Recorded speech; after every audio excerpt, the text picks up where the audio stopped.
early in the morning, 3 a.m. we got up to come to Mount Batur in Kintamani to be able to go on the Jeep tour. So we're gonna go up, catch the sunrise, and take you through what might be the best moment of our trip. We're the Blazing Travelers, about 8 days into Indonesia, and today we're taking on a full Mount Batur sunrise Jeep tour. From climbing rugged terrain in the dark to catching sunrises over the mountains, exploring the site of a past volcanic eruption, and finishing it all at a local coffee plantation. This day is stacked. The real question was waking up at 3 a.m. and leaving the girls and the kids back at the villa in a new country actually worth it? Let's find out. I was hassle last night because after getting my haircut, everything was closed, but we needed to get a car or a driver to come here.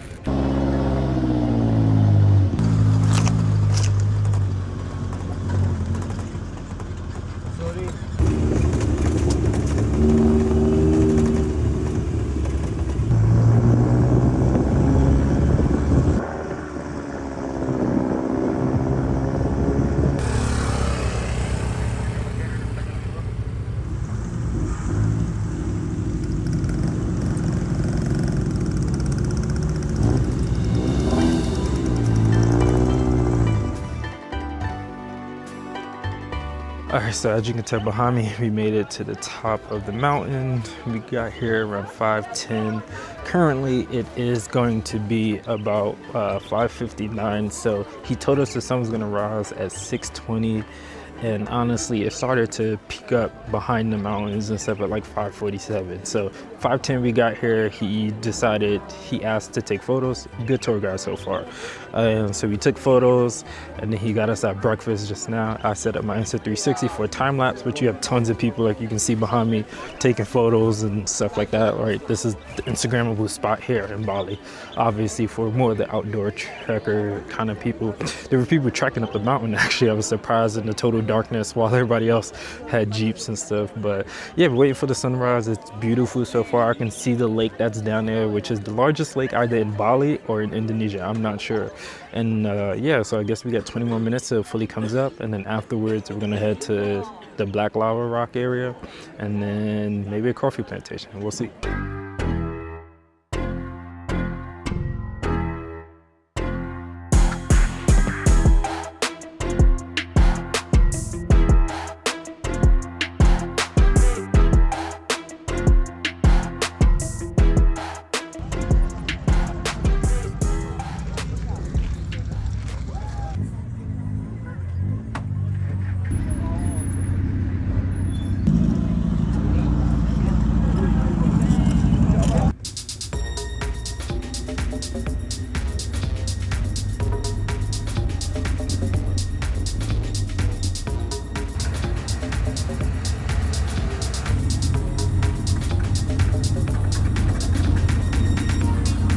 So right now we are coming down the mountain, and he said the volcano up there was volcano Agung, and then the mountain was, I forgot what the mountain was, but these views are beautiful. You couldn't really see the views in the morning as much because it was dark, and you're going to see it when like the lights flash from the cars, but you saw beautiful stars that I couldn't really get you because I don't have a DSLR camera or really good videography, Sony whatever A7. I just have the phone, so it doesn't really capture stars at night. Only in photos it does capture stars. But right now we are going through this, and as you can see, there's rice, there's cabbages, there's kale, there's a whole bunch of veggies and stuff all around us right now. Incredible. I highly recommend doing this. On Get Your Guide, I booked it, which is, they're sponsoring this video. Most of these cars here say Get Your Guide. Most of the Jeeps, at least. There's Jeeps, there's Suzukis, there's a whole bunch of stuff here. But yeah, this tour was $22. Some of them are $47. It includes like hot spring as well. We're not going to the hot spring. We're just going to go to the lava field, and then also maybe the coffee plantation. And then if you want to get your own private car, like to pick you up from your hotel and everything, it's like $87. But personally, I would suggest doing what we did and just getting a private driver for the day, so that after your tour you can still be able to drive around, or just booking a car. A scooter is probably like 100,000 a day. A car is like 300 to 500.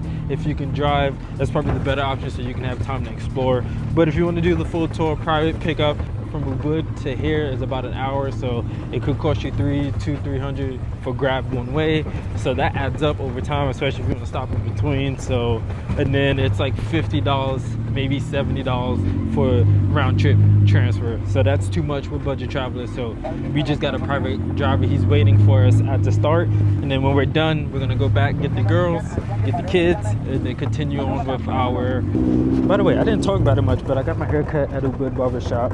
They're on Instagram as well, Wood Barbershop Bali, I believe it is.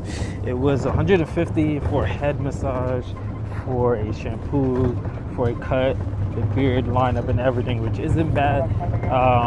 That's more than I paid in Jakarta, but this redeems Jakarta. It's actually a really good haircut. I did check online and they had some crazy designs on this, like black girl, and then they had cut other foreigners, tons of other foreigners. So it's funny because when I was checking out, some guys came in and they were already closed, but they was like, I don't know, I just trust this barber to cut my hair. If they can cut my hair, they can cut your hair. But yeah, they did a pretty good job. Check them out.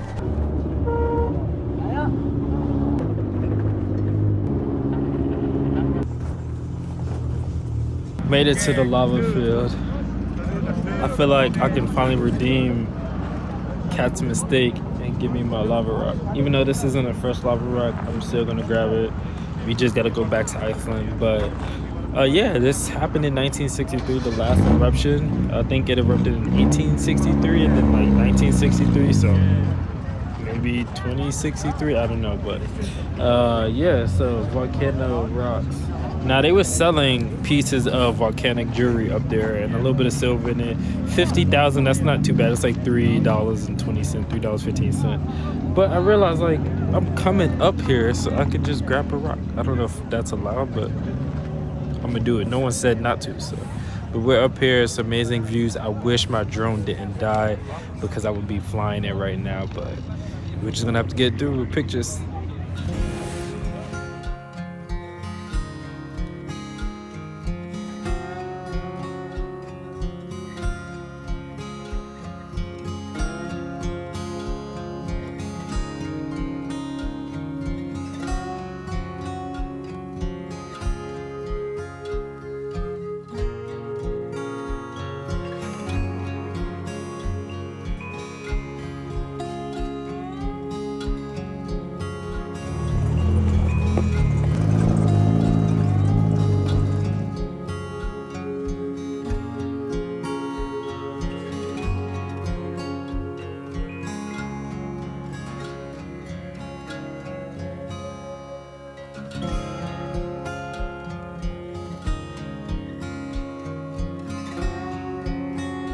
So made it to Pemilan, Bali, which is basically a coffee. Well, I would just say plantation in general here because they sell more than just coffee here.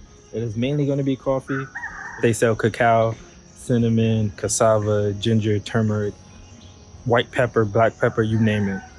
And right now, she told us that here they have 1 hectare.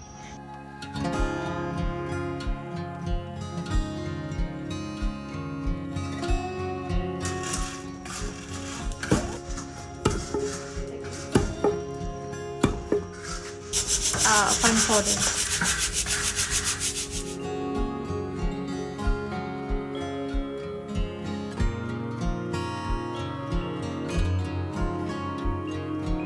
Coffee should be coming down.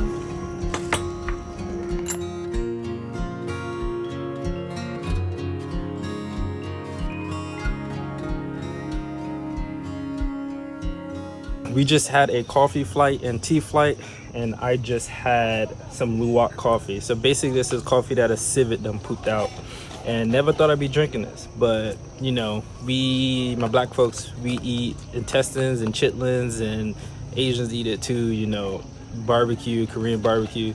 So y'all shouldn't make fun of me for this, but it's actually really good. It's really smooth, sweet, and I'm comparing it to the Arabica and the Robusta of Bali coffee, and it actually tastes a lot better. And we meet up back with the fams at the Monkey Forest. So watch our full day and what we did in Bali. Make sure you click the link right here.